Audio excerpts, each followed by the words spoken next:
আসসালামু আলাইকুম। আশা করছি ভালো আছেন এবং সুস্থ আছেন।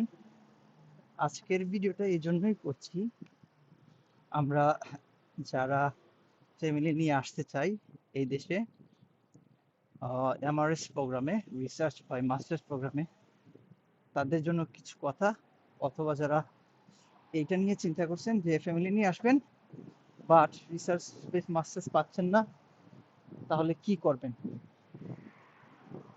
ওকে, সো প্রথম কথা হলো এই দুইটার সুবিধা অসুবিধা দুইটা বলা দরকার। আমি কিন্তু অনেক সময় আগে অনেক এনকারেজ করতাম যে ফ্যামিলি নিয়ে আসেন, ফ্যামিলি নিয়ে আসলে সাপোর্ট পাবেন। তবে সবার ক্ষেত্রে বিষয়টা কিন্তু ওই রকম নাও হতে পারে। ধরেন আপনার দুইটা বাচ্চা আছে অথবা তিনটা বাচ্চা আছে, তাদের জন্য খুবই ডিফিকাল্ট, কারণ তখন আপনাকে একাই কাজ করতে হবে আর আপনার ওয়াইফ বাচ্চাকে লালন পালন করতে হবে। খুবই টাফ, মানি সেভ করাটা তখন টাফ হয়ে যাবে। তো এমআরএস প্রোগ্রামে সবগুলো ইউনিভার্সিটি অ্যালাউ করছে না।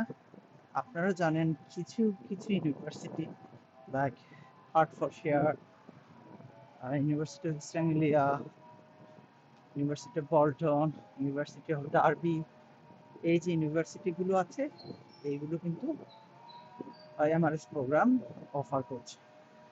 এখন এগুলো অফার করলেও তাদের টিউশন ফিটা এতটা হাই করছে যে খুবই, কি আর বলবো, এখন আপনি টিউশন ফি দিতে দিতে আপনার শেষ হয়ে যাবে। এটা একটা। এখন আসেন, আপনি যদি সেকেন্ড মাস্টার্স করতে চান ফ্যামিলি ছাড়া, তাহলে এখানে কি কোনো সুবিধা আছে কিনা? রিস্কি বাট বেনিফিট অনেক। কেমন?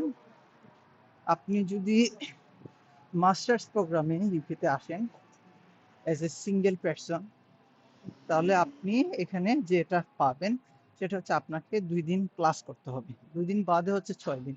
ওই 6 দিনের মধ্যে বাই এনি চান্স যদি আপনি cash in hand job manage করতে পারেন, পাশাপাশি হচ্ছে 2 দিন বা 3 দিনের জন্য আপনি ওই এনআই জব করলেন, তাহলে কিন্তু এখানে আপনার জন্য বেনিফিট। কেমন?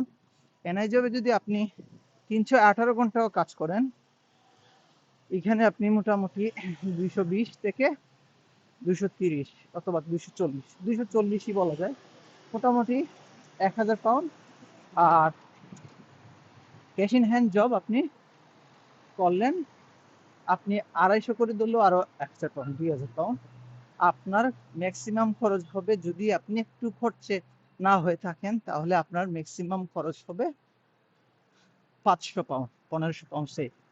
যদি ফ্যামিলি নিয়ে আসেন, ও একটা জব আপনাকে করতে হবে 1000 পাউন্ড, আপনার ফ্যামিলি অন্য একজন ইনকাম করলো 2000 পাউন্ড, 3000 পাউন্ড। আপনার খরচ হবে, সরি, বাসা ভাড়া হবে আপনার ফ্যামিলি নিয়ে 1200 পাউন্ড, খাওয়া দাওয়া 700 পাউন্ড, আপনার সেভ হবে 1000 পাউন্ড। তো 1000 পাউন্ড আপনার সেভ হলে তখন কিন্তু আপনি রিয়েলি ডিফিকাল্ট, এখন সবসময় 1000 পাউন্ড সেভ করাটা টাফ হয়ে যায়।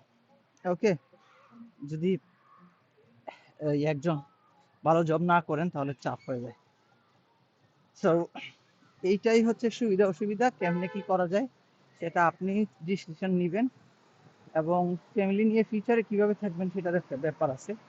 তবে যদি আপনি একটু চিন্তা করেন যে আপনার জব এক্সপিরিয়েন্স বাংলাদেশে ভালো আছে, ম্যানেজারিয়াল পজিশনগুলোতে ছিল, 8-10 বছর কাজ করছেন বা 5 বছর কাজ করছেন, এখন চাচ্ছেন ফ্যামিলি নিয়ে মুভ হতে, better decision to go with DBA, doctor of business administration.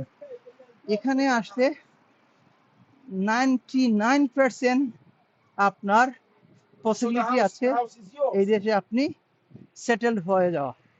কেননা যদি আপনার বাচ্চা 1-2 বছরের হয় তাকে নিয়ে আসেন, বা 3 বছরের হয় তাকে নিয়ে আসেন, সেই বাচ্চা কিন্তু আপনার সাথে মোটামুটি 7.5 বছরের একটা ভিসা পাবে, এবং সেই বাচ্চার থ্রুতে আপনি সেটেলড হয়ে যেতে পারবেন। সেটা কেমন আর একটু ক্লিয়ার করে বলি। ডিবিএতে আপনার 4 বছরের প্রোগ্রাম, 4 বছরের আপনি ভিসা পাবেন, 4 বছরের ভিসার সাথে হচ্ছে আপনি 3 বছরের পিএসডব্লিউ পাবেন, 7 বছর। পাশাপাশি হচ্ছে 1 2 3 মাসের বেশি ভিসা দিয়ে থাকে। তো 7 বছর প্লাস যখন আপনি ভিসা পাবেন আপনার বাচ্চা তো অটোমেটিক, তখন আপনাকে কি করতে হবে, একটু কষ্ট করে কোনো রকমে খেয়ে থেকে বেঁচে আপনার জীবন পার করতে হবে 7 বছর। তারপরে হচ্ছে আপনি বাচ্চার থ্রুতে আইলার অ্যাপ্লাই করতে পারবেন। ওকে, সো এইটা হচ্ছে বিষয়। এবং যারা ইনসাইড ইউকেতে আছেন তাদের জন্য আসলে কি করা উচিত সেটা নিয়ে আসলে আমি আগে একটা ভিডিও করছি, আবার পরবর্তীতে একটা ভিডিও করব।